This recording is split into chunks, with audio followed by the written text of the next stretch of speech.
Hi folks, today we are going to solve some tree serialization and deserialization problems. The first question is LeetCode 297. We are going to serialize and deserialize a binary tree. If you haven't raised these problems, you can spend some time. So let's see how to solve it. First of all, the root node is 1, so we can write a 1 here. And we need to leave some blank since for the most naive question, for the most naive solution, we are going to use the toString method to convert the integer to a string. Since some integers, for example, 1,000, the length is 4, 10,000, the length is 5, so the length is not fixed. So we need to write a blank here. So for 2, we write it like this. Can we write 3 right after 2? No, since we don't know if 3 is a child of node 2 or if 3 is a child of node 1. So we need to write the non-node here. It's very important in tree serialization. We need to write the non-node. So, okay. Next, we can write 4 and with this non-node. And we can write 5 with this non-node. Okay, so let's implement it.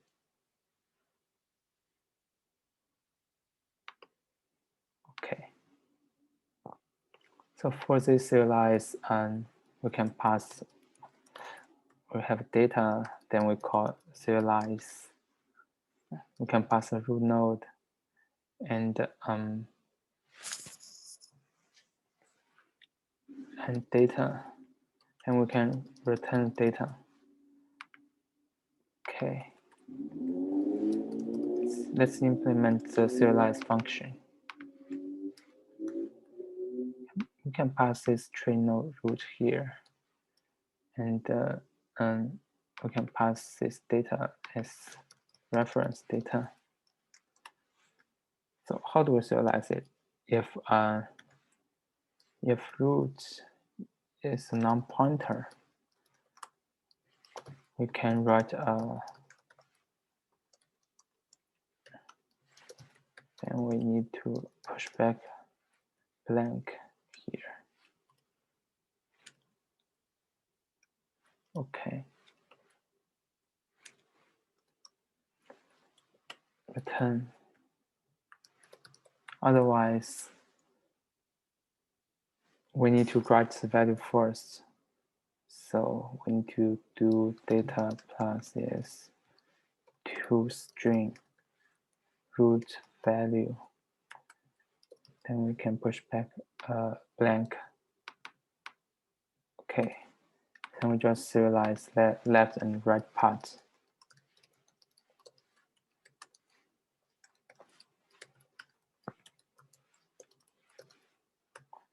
Okay, this is serialize function. Let's implement the deserialize function. The deserialize function, since each token is separated by a blank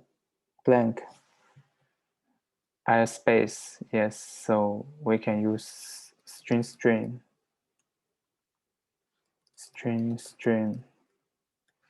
data. Okay, string, and we can just return deserialize data ssc. Okay, deserialize function return a tree node.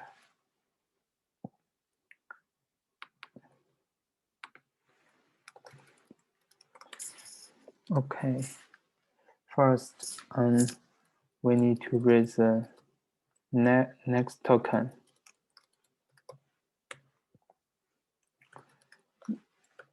If token start with, if token is a non-node, okay, then we can just return the non-node.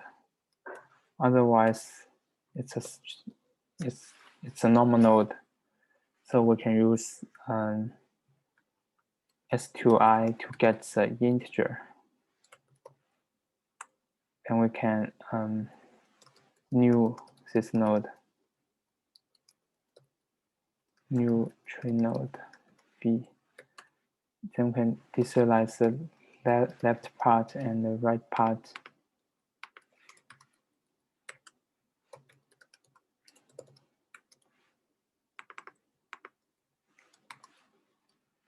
We can return this node. Okay, let's see if it works. Unknown type is string. Let me check C++ and string. Okay, should be this one. String. Okay.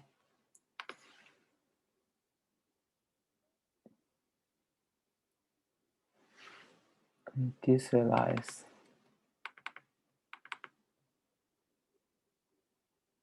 Unknown type name string.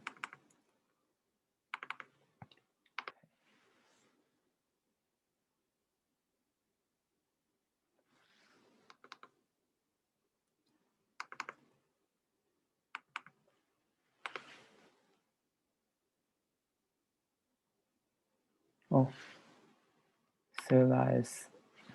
Yeah.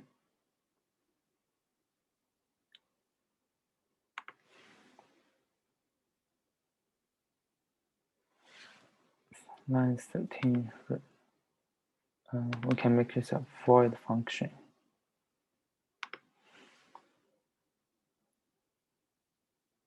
Okay, seems it works.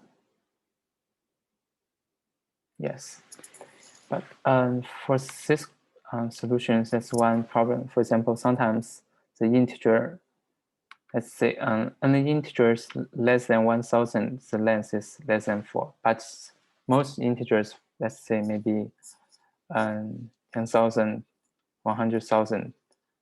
When you serialize them, the size of them is greater than 4 on average. So we are using more space, and we're also using some space to separate each integers, since the length of each integers after serialization, they're not fixed. So we need to add a space. Is there a way to make the integer fixed? So there is another solution. First, we can write a byte. If it's not a non-node, we can write false. If it's a non-node, we can write true. Anyway, we need to tell you if current node is none or not none. For example, the first node 1, it's a non-node. It's not a non-node, so we write 0, 0. Then for the integer 1, it's an integer. It's 4 bytes. So we can copy the 4 bytes here. Then for 2, it's a normal node, so we need to append the fourth byte. But 2 has 2 non-children, so we need to write true after 2. Then 3 is not a non-node, so we write first, then write 3. For 4, we need to write false 4. Then we need to add true here, since 4 has 2 non-children, and 5 also has 2 non-children. So we need to write 2 true after 5. So this is how we serialize it. Let's see how to implement it. Reset. Okay. For serialize, very similar. String data, serialize, root data, return the data.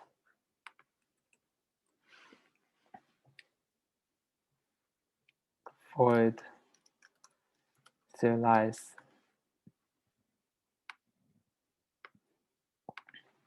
Okay. String data. Okay, first, if root is none, we will append a bit. It's a non-node, so we can just push back y here.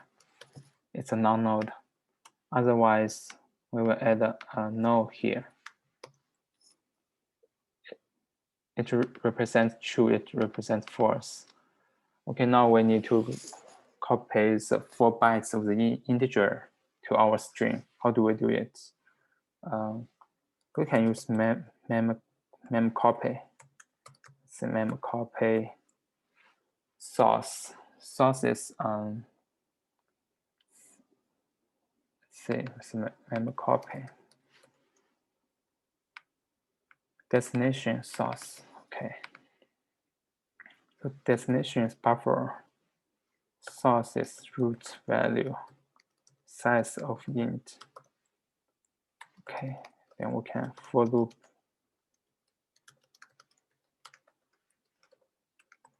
data pushback buffer. Okay. Then we serialize left children.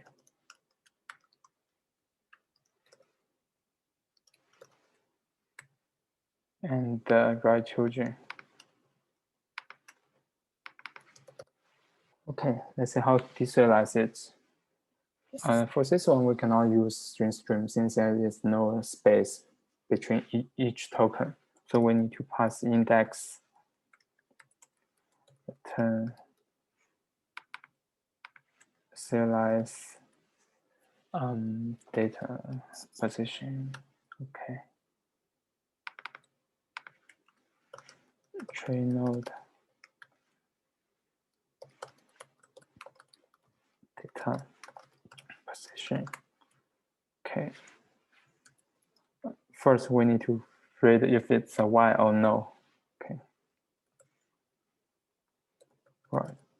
Yes, non-node.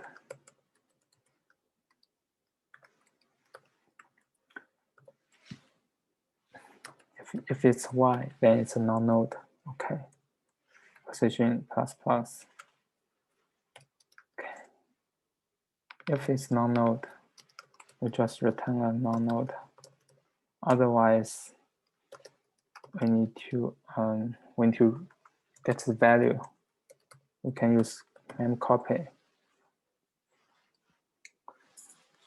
The destination source size of int. Okay. Position plus size of int. We consume the data, so we need to move the position. Okay. Tree node, new tree node.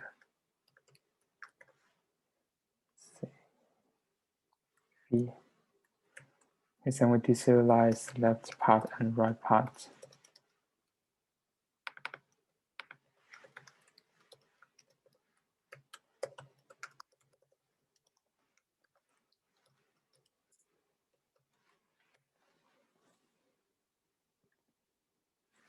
Finally, return the node.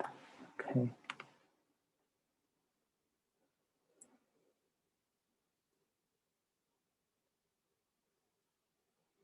And copy.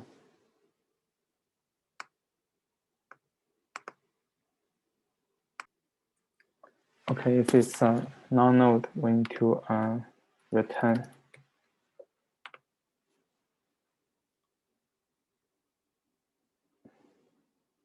Okay. Okay, it works.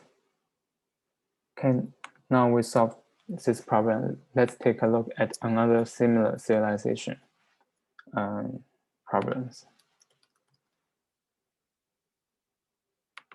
This one is a bit different. The previous one, the tree is a normal tree. Now this one is a binary search tree. So for binary search tree, it's very similar to the previous one, but as long as we keep the current minimum value and maximum values, then we know how to deserialize it. For example, previously, for this 3, if we use this style, we don't know 3 if the children of 2 or 1. But if it's a binary search tree, then we can determine it.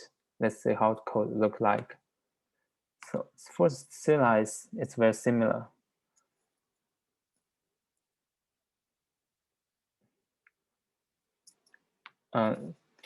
in this case, we don't need to write if it's a non-node or not non-node. If it's none, we just return. Then we copy the integer to this buffer and write the buffer to data. It's same. Next, we just serialize left part and right part. But how to deserialize it? Since it's a binary search tree, so we pass the minimum value and the maximum value here. For the root node, the minimum and maximum, they don't have any limitations. Now we need to reconstruct it. This is not necessary, actually.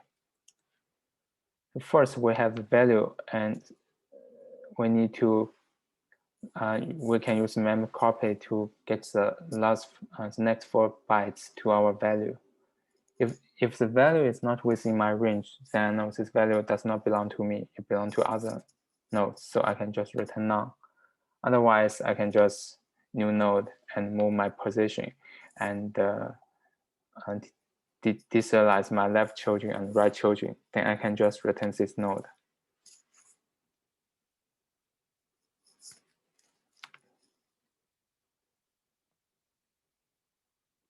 Actually, we need this code. Since, for example, for my last node, it has two empty children. But at this time, if I don't have this line, I will copy the 4 bytes from my buffer.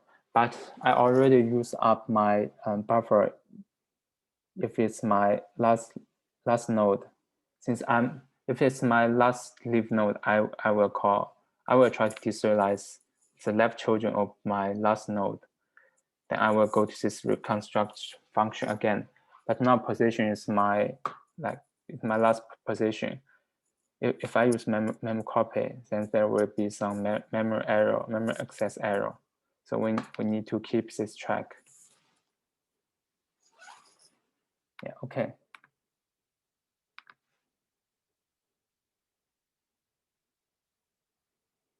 Yes.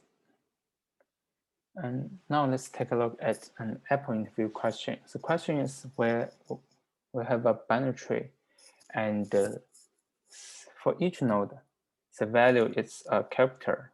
The character is from lowercase a to lowercase z, and from can be uppercase a to uppercase z. So the question is how to serialize it and deserialize it. Of course, we can use the solutions in problem like 297. Let's see how much bytes we need. We need to encode each node. We need to write like a true or false, and we also need to write the data. So for each node, we need at least 2 bytes, and we also need to write the non-node. Is a better way to achieve this? Yeah. Let's say a smarter solution. So we can use 6 bits to encode the data. Since we only have 52 possibilities for each node, right? From lowercase a to lowercase z and from uppercase a to uppercase z. So 2 to 6 is 64. So we can use 6 bits to encode the data. And we can use 1 bit to tell if we have left children. And we can use 1 bit to tell if we have right children. So to encode f, it will be like this. We can hard code like the lowercase a is 0, lowercase b is 1, lowercase c is 2, lowercase d is 3. So anyways, we don't care about this for 6 bits here. Since f has left children and right children, so the next 2 bits is 1, 1. For d, the next 2 bits is 0, 0, since it does not have left children nor right children. And for the uppercase f, it has 1, 1. For d is 0, 0. For a is 0, 0. Okay, so the implementation is not very difficult. When serialize it, like for for each node, we have the character. Then we can just look up our table to, then we have a variable. And the first 6 bits of this variable, we use them to encode data. Then we check if it has left children and right children. If it has left children, we write a 1 bit here. If it has a right children, we write another 1 bit here. Yeah, so that's basically the knowledge about tree serialization. And we know how to serialize and deserialize a normal tree. We know how to serialize and deserialize a binary tree. And we also know how to use some tricks to better serialize the data. Let's say to serialize it, we only use 5 bytes, right? So it's a very good solution. Yes, this is almost everything. Thanks.